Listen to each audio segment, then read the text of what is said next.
Picture this. It's the early 2000s. You've got your baggy jeans on, and you're blasting Linkin Park on your portable CD player. You've hunkered down in front of your sturdy, boxy computer, waiting for that dial-up connection to get you online. You know, the one that sounds like a robot having a breakdown? And there you are, in front of your screen, running on none other than Windows XP. Now, you might be thinking, wait a minute, it's 2023. Why on earth would anyone still be using Windows XP, let alone Windows 95 or 7? Believe it or not, some people are still using these systems today. Is it nostalgia? A deep-seated resistance to change? Or are these older versions genuinely offering something the shiny new ones can't? Turns out, there's more to these systems than meets the eye.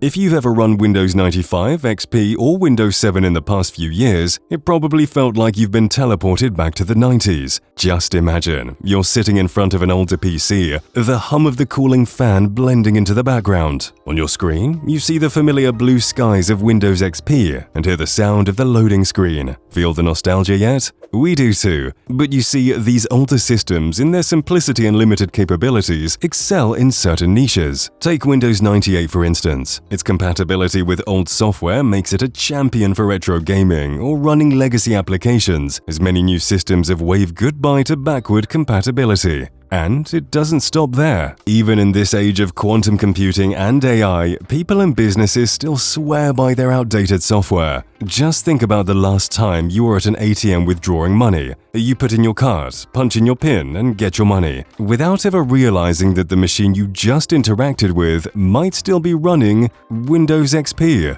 That's right.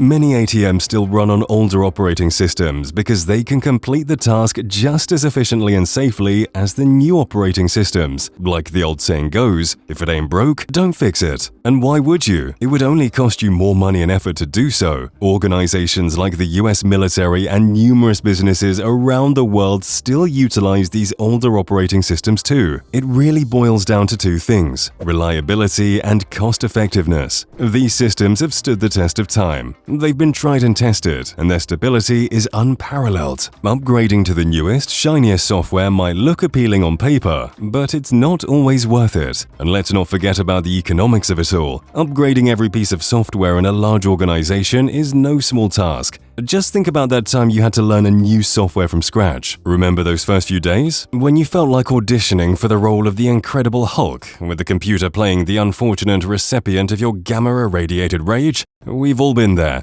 Plus, it's costly, time-consuming, and can lead to unforeseen complications. In many cases, it's simply more efficient to stick with what works, even if that means running on an OS that's been around since the days of dial-up internet.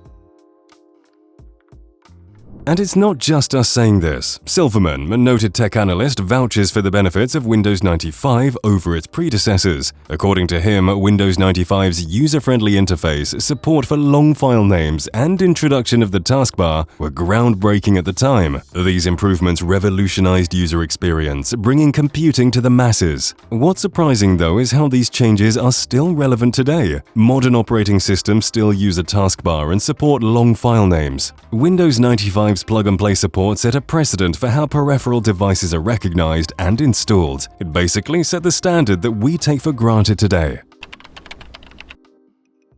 So, we've seen how our individual users and businesses still find value in these older operating systems. But just how widespread is this phenomenon? Well, according to StatCounter, the usage of Windows 95, Vista, and XP in the market are surprisingly not zero. As of this recording, the nostalgia-inducing Windows 95 is holding its ground with a modest but tenacious 0.005%. Windows XP, the perennial favorite of the pack, is strutting its stuff with a significant 0.33%.